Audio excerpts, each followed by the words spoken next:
Hello and welcome to Undertale Boss Battles. Today I'm playing this game again, and I don't remember how to play. What? No, I don't want to fight Flowey. Oh, there's a menu. I didn't see a menu. Telly. They mentioned, one of the staff members of the game mentioned that I should fight Undying when I can beat Undying quickly. Fight. Well, I'm like twice the required level for Undying, so I'm assuming this should be very easy. Like incredibly easy. Oh no. This doesn't look incredibly easy. This does not look incredibly easy. If I land 100 hits, I would almost beat Undying. In other words, I need to get stronger. Alright, go ahead and kill me. Actually, I can probably reset. A better weapon paired with higher level. I could probably kill Undying quickly enough. Oh, blocked off. There's Sands. Asgore. Chara. Blocked off. But what if I want to go do the hard mode boss rush? Unfortunately, it doesn't actually work even if you go through. Telly lobby. Hard mode Toriel it is. Let's go. Yeah, this is in my reach for actually plausible to win. The problem is that it seems like I don't level up once per kill.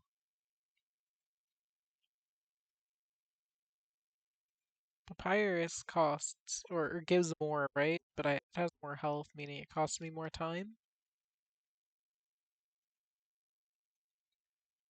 4,500 health for a,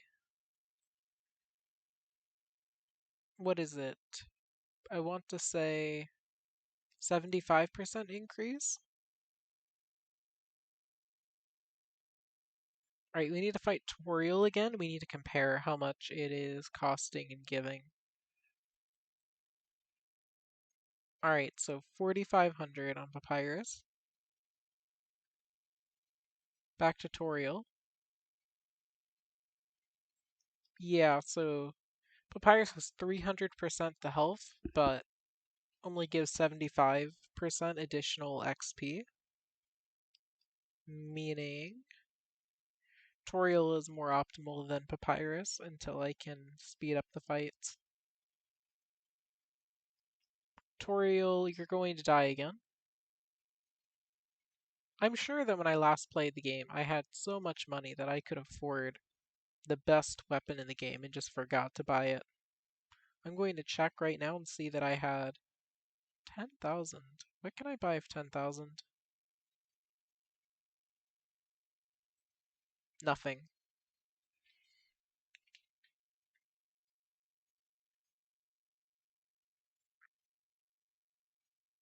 This could be an upgrade. This is definitely an upgrade.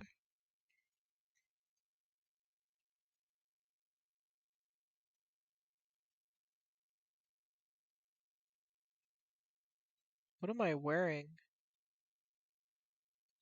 Am I wearing no armor? Probably. That's obnoxious. Okay. If I kill Toriel 100 times, that'd be enough. Gosh, am I about to kill Toriel 100 times just to speed up my murder?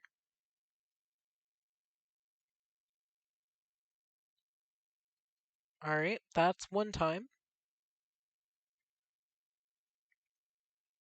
Now for the next time. This is a very intense recording, I can already tell. I would highly recommend more variety being in the game. Like Undertale Dungeons also had a lot of grinding. But like the least I could ask for is a little more variety in my gameplay or reducing grinding altogether. Because as far as I can tell, this is the optimal way to play the game. I don't actually know for certain if this is optimal, but like, there can only be one optimal fight to do over and over, right? So ideally, that fight should be enjoyable. This is just a no difficulty fight that I'm repeating. Now, if Toriel was way harder, that wouldn't solve the problem, right? Or way more difficult. It wouldn't solve the problem. Why? Because, well, it's still doing the same fight over and over, right? Going back to the Undertale Dungeons example, Chara was probably the worst possible idea when it was executed. The same enemy roughly 250 times to my memory, to my recollection. And imagine that, but just instead of 250 times, it's 100.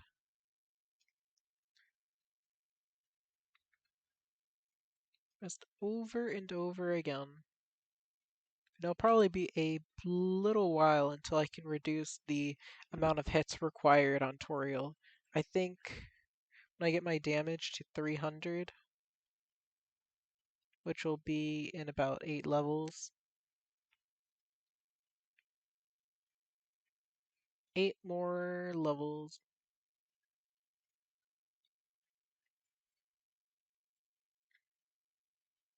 I guarantee you that I've probably not even killed Toriel 10 times in this video, because that would be kind of unrealistic to expect. I'm not even 6 minutes in, right? Oh no, I am.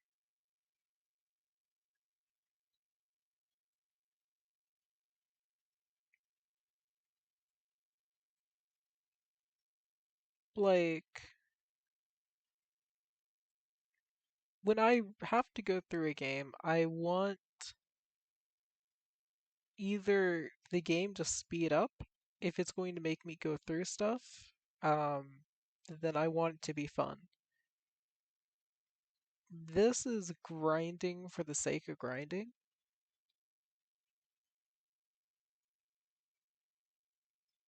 Like, I would rather have a cool fight than grinding for the sake of grinding, right?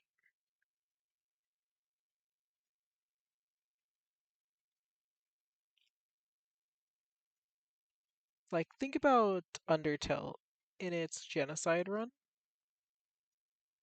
You do have a lot of grinding the genocide run, but as you're going through, you're getting new dialogue, new events, and it gets increasingly easy to murder enemies. You can just outright skip boss fights because what? Are you going to just go through the same easy boss fight when you have tons of health? You either change it up like Undying, right? Or you skip it, like Muffet.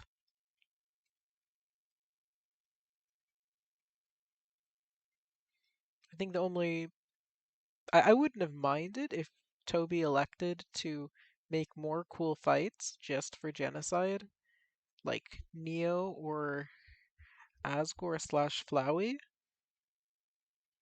But obviously, it's easier to skip something than it is to make something.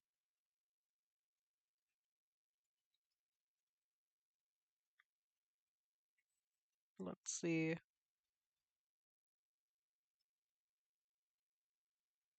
Like, really, probably the best way to put it is if you're designing a game and you are not able to watch like someone doing your game in the most optimal way for an hour, then, or maybe not even optimal, just playing your game for an hour silently, then there might be a problem. So, like, right now, this. Would you watch me fighting Toriel for an hour silently? Maybe another boss later on, like, maybe HM Undying has an awesome fight. Maybe HM Asgore, awesome fight. I don't have access to them, and if I did, I would not be able to fight them. I know this is an RPG game, but I don't know. It's just kind of a bit of a gripe I have with the genre in general. Grinding has its place, I would say. I would bring up Hades, a game that I'll be playing on the channel. I'm not sure if it's already being uploaded, as a good example of grinding that isn't too bad because every run you're getting variety, you're getting new dialogue constantly. So while you're kind of grinding up things, the game feels pretty rewarding.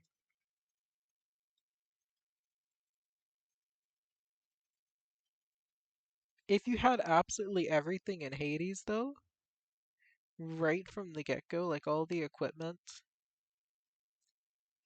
the game would still be enjoyable.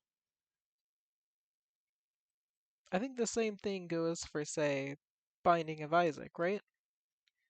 Ideally, grinding should not be the thing to make the game enjoyable.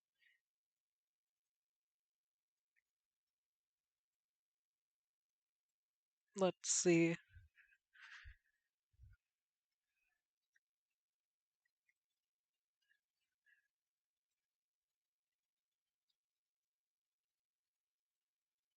Run over to Toriel.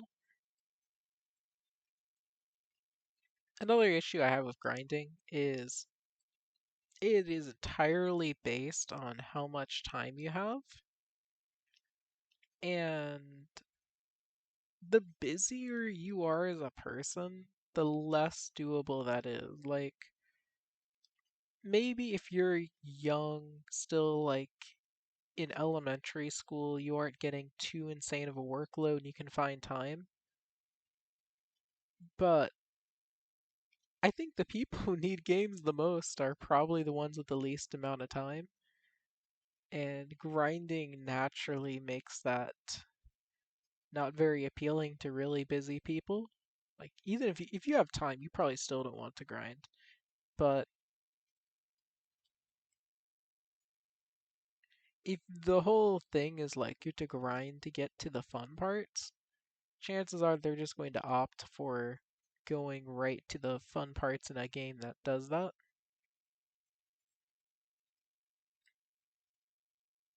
Let's see. Now, how would I propose you do that in a game like this, considering it's really just all built around the grinding? There really is no easy way to change other than just like a major set of changes. And just like how players need time, developers need time. Time and money.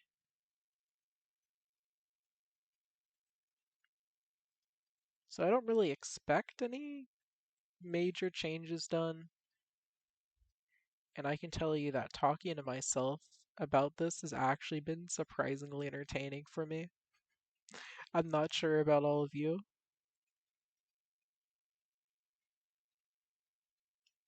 Let's see. But I would say that Undertale Dungeons is probably one of my favorite examples of going the right direction. If I really wanted to choose something, though, I'd choose Undertale Universe and Fight, otherwise known as UUF. That game has grinding in it, but the grinding is surprisingly minimal. You can 100% the game, I think, within like 3 to 5 hours, if I recall. So, despite being an RPG, again, you can go through the whole game. You can beat Asriel, you can max everything out. You just need to know that, like, Underfell Asgore is one of the best ways to quickly level up. Or not really level up, but to get gold. It's 1,000 gold per kill, 1,050. I wouldn't necessarily say that having to grind Underfell Asgore added to the game, though.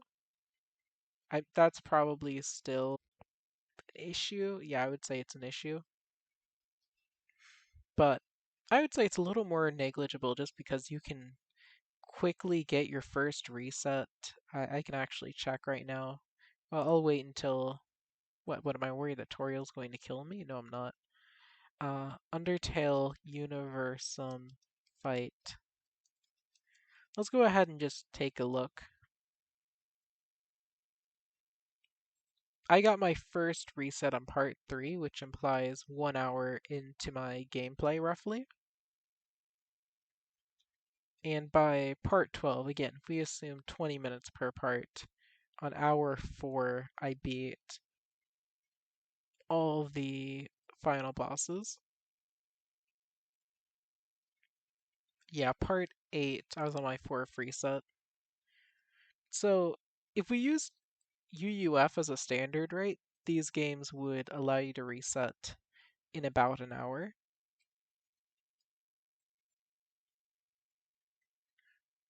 As a player, that doesn't sound too bad. There are upsides as a developer. For one, if you have grinding, players are going to spend more time on your game. It goes without saying, right?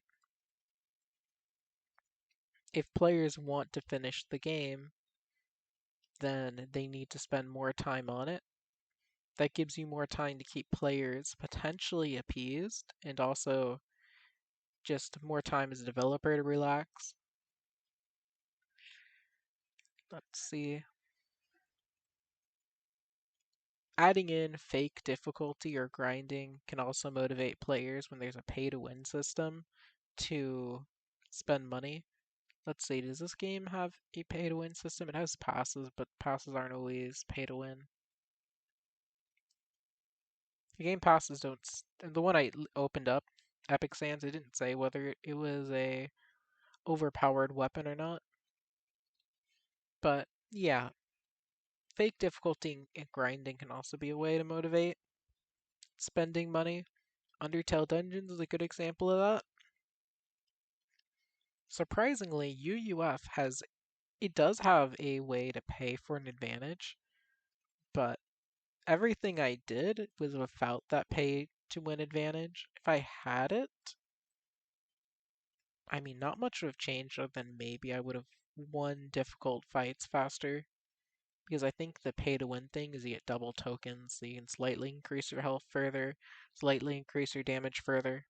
Again, it would just have sped up the fights because you still need resets to get to them. Maybe I would have gotten there faster, maybe.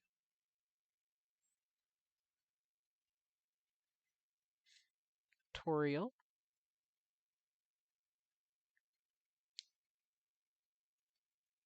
Just going to kill Toriel again.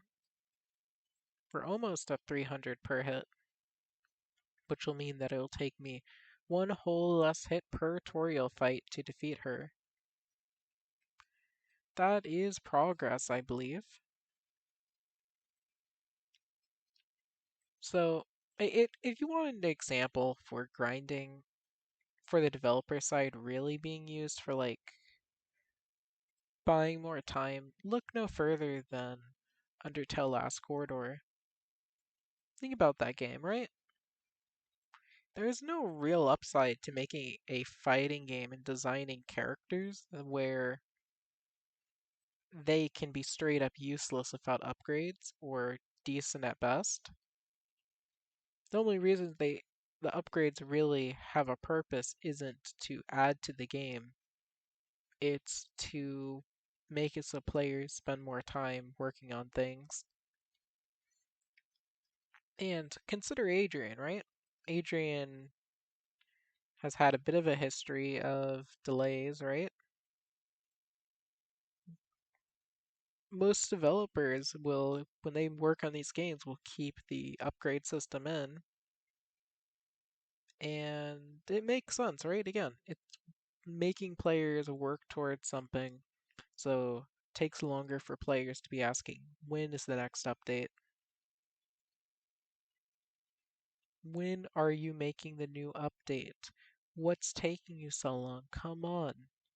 It's almost like when you're not just working on the game. Let's see. It would be nice if developers could just spend all their time working on the games they work on, but from my recollection, Roblox is not very profitable. Like, I think at one point the conversion rate was like 100k Robux, and now it's like 300k, or maybe it's even higher. So for the minimum amount being hundreds of thousands of Robux, it gets progressively more difficult as a developer to convert that into some real money. So there's good reason for developers to want to motivate players to spend money, even if as a player who tries to avoid spending money in a lot of games, I dislike it.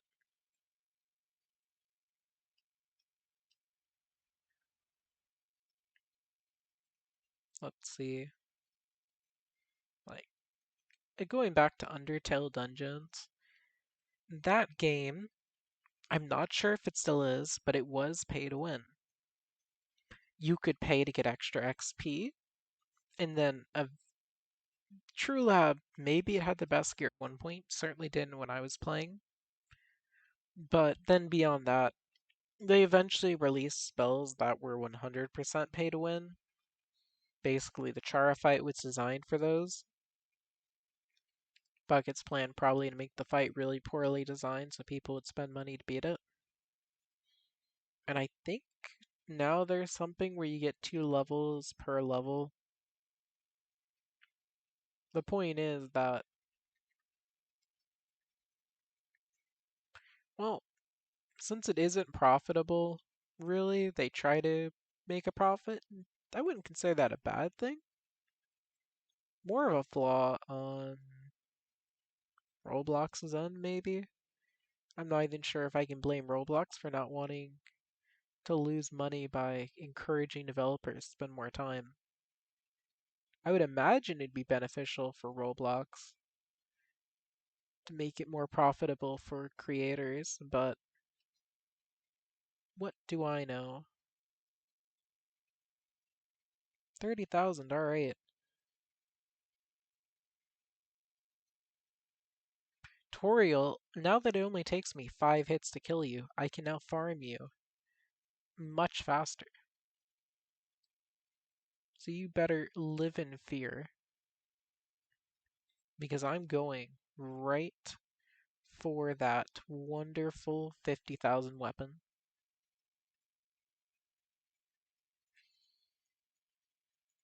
But back to the downside of grinding, it really does get tiring. If I, in a single day, allot myself, say, 2 hours, well, yeah, we'll say 2 hours of gameplay. This between everything else going on, and I go into a game, and it's like you can't get new content unless you spend 5 hours.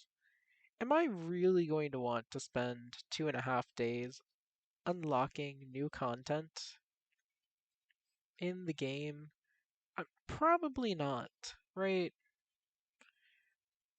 I'm not going to want to say play a Sans in one of these Sans versus Chara games and get 10,000 XP over a week or two. Extreme was already enough of a pain. That was already pushing my patience to its limits. Like, I'm not going to want to use limited time on that. Like, I used to, with these games, try to put in a genuine effort. At this point, it's like, I'm sorry. If I play these games for fun, that's one thing, but most of them, it's like, hey, if you want, I will showcase your content. If, but I don't. Previously, I would try to work to unlock new content just to show it off. Now it's like, No, I'll show off your game, but you're gonna have to actually give me the stuff to show off. I don't have the energy to find your game and unlock it all. I think the last game I played where I put in a lot of effort trying to unlock it all was Judgment Multiverse. I don't know why. Judgment Multiverse, something about it was enjoyable for me, and I genuinely don't know why. It had wonderful Sans characters, like in terms of variety. Bendy was there are issues with Bendy, mainly being able to hide, right? But I don't know, the massive map just added something.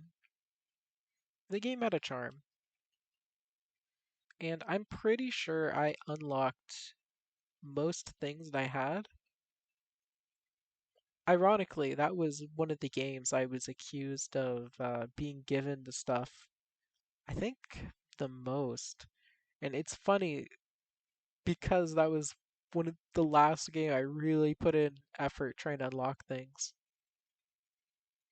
I guess it just seemed unreasonable that I had like max mana without being granted an insane amount of gold. But I probably played Judgment Multiverse a little too much. Probably.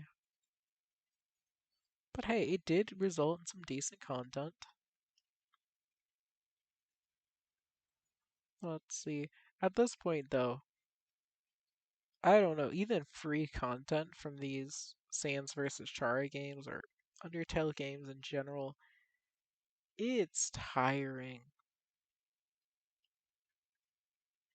I enjoy doing this, speaking to viewers and whatnot, but I need some sort of platform where I can entertain myself. And in this case, I apparently enjoy talking about this subject enough. I have enough interest that I'm somehow entertaining myself while repeatedly killing a female goat who many people like to call Goat Mom in the fandom for some reason. Like, I mean, if that's what you want to call Toriel, sure. I'm just saying she's a tad overprotective, and in her defense, the kids are all dying, but Toriel, you can't just grab a kid and go, "You're never going to leave," before telling them what's going on. Like you have to be gentle but firm or whatever. Isn't that like the philosophy? I don't know. Point is, you don't just go, "Oh, you want to leave? No, you're staying here forever." Child, why are you saying stranger danger? Child, why are you asking for an adult? I'm Toriel. Isn't Toriel a good enough adult for you?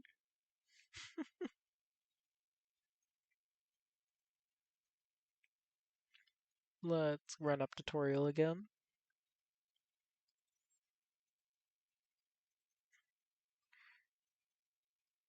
And Toriel never seemed to figure it out. Like, none of the humans wanted to just stay there.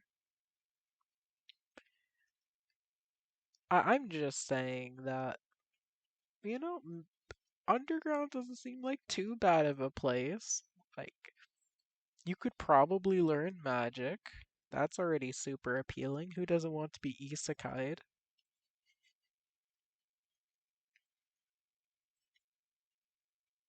Let's see. Learning magic. That's really the main appeal, isn't it? Just learning magic. I'm not sure if I would appreciate the murder.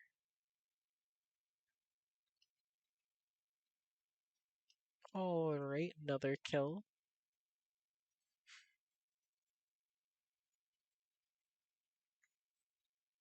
Part of me kind of wonders whether, in a perfect alternate universe, all the humans could have lived. Like maybe they all fell close enough together. They probably didn't, but let's say they did. And then they all trained to be mages. They could have broken the barrier without monsters absorbing them. That would have been interesting. Just a bunch of mages working together.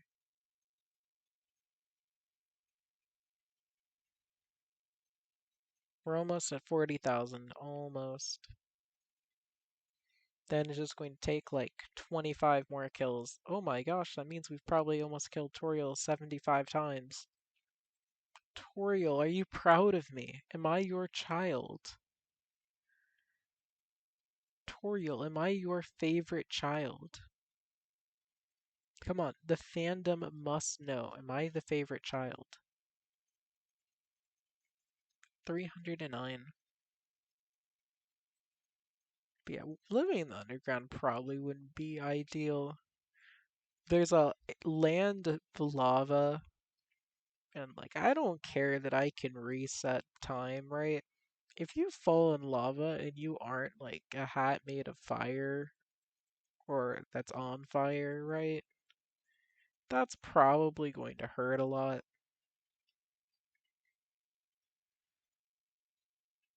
And like really, you conveyors right next to the lava. You're telling me that no one thought this was unsafe? Or the cord, it doesn't have railings either.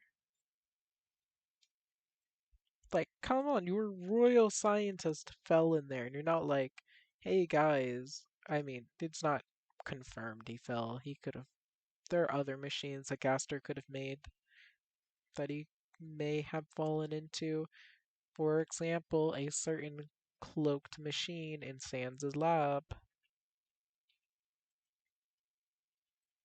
Oh, I watched Dork's recent video on how determination is probably not Frisk's soul, and I'm glad that Dork agrees with me. I've gotten over arguments or gotten into arguments over that in the past where people are insisting to me that no, the red color is not ball game, it's determination. I'm sorry to break it to you, but we only know the soul names because of the ball game. The ball game says ball game in red. So following that reasoning, red is ball game. Determination is clearly a yellow color if we go by dialogue and save points being yellow. You could make an argument for gold, I guess, but either way, like the determination, if it's a soul color, it's probably a yellow gold. I mean, I don't think it is, personally. I'm willing to go Doric's idea that red is love. That's fine. One person suggested vengeance because you're avenging the monsters and or getting vengeance against them. That's a cool concept. Let's see. 33 minutes. How many of you have gotten to this point without skipping? Would you have been able to do this without commentary? Probably not. I can tell you right now, I would not watch this without commentary. I'm not even sure if I'd watch this with commentary. The visuals leave a lot. I'm not really thinking about fighting Toriel. I'm just doing it automatically. I'm actually thinking about it now, amazed that I've been pressing the buttons, but this is just like mindless, busy work. And oh, I just realized I was planning on trying to upload this. Ooh. Well, that's something to worry about.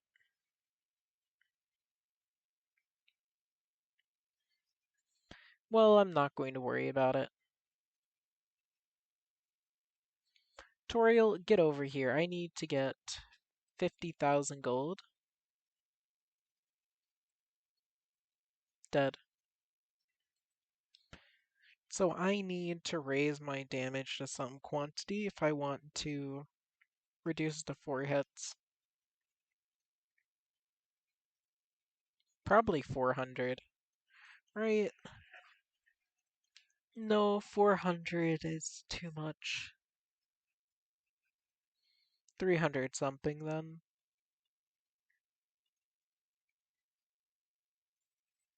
I imagine I'll get the new weapon way before that, and then I can just start tearing apart the monsters and I can start talking about things other than grinding.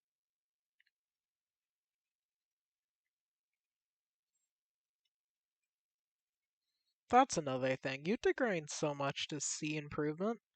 Because in this game, right? What reason would you have to buy the 30k knife when for just 20,000 more you can get the best weapon?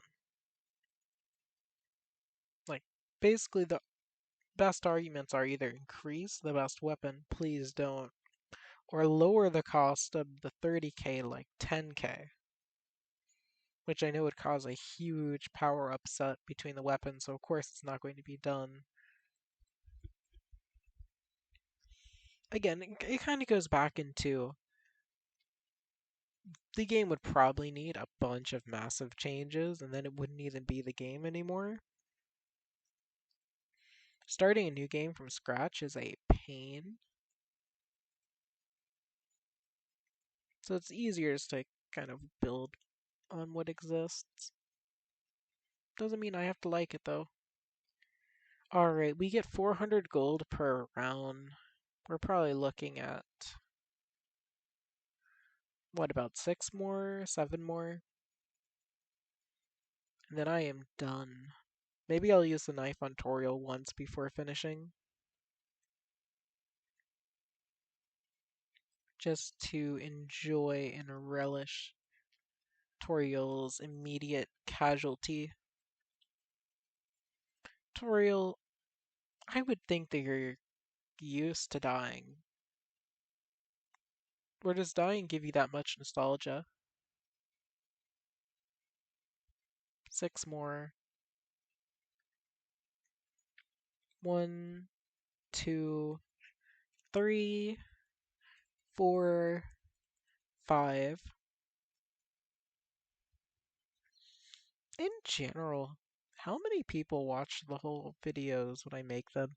YouTube gives me an average view time, and the average view time's usually like less than 10%, I think. Maybe I'm wrong. Let me check. Okay. Yeah, average view duration on that one video was 40 seconds. In other videos, it might be like 1 to 2 minutes. With that in mind,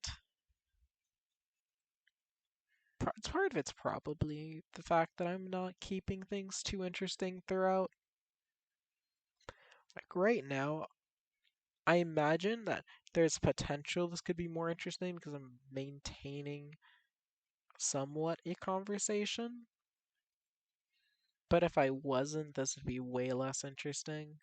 Then again, people keep coming back for the Ulk content, and a lot of my commentary in that is nonsensical at best. I mean, like, my commentary in it amounts mostly to jump, jump, jump, strike, dodge, evade, strike, bap, smack, smackaroni and cheese. I don't really have anything to add when I play it, so unless something happens, grinders, gosh, one of the best things you could find. They'd be free content. It was even better when they would say things to add to the video. Alright, give me the weapon. Give it over. What? It's not equipped? Huh? I'm not sure why that was called stick, but huh? I don't want a pan. I want the real knife. There we go. Hey, Toriel. 750. 535. And we need to do one more round so we can see our special move. Hey, Toriel. Special. Oh my gosh, it one-shotted Toriel. I think I'm ready for a more challenging boss. Well, we'll see that more next time. Maybe the game will actually be more enjoyable now that I've grinded a ton. I hope you all enjoyed, and I'll see you all next time. Thanks for watching.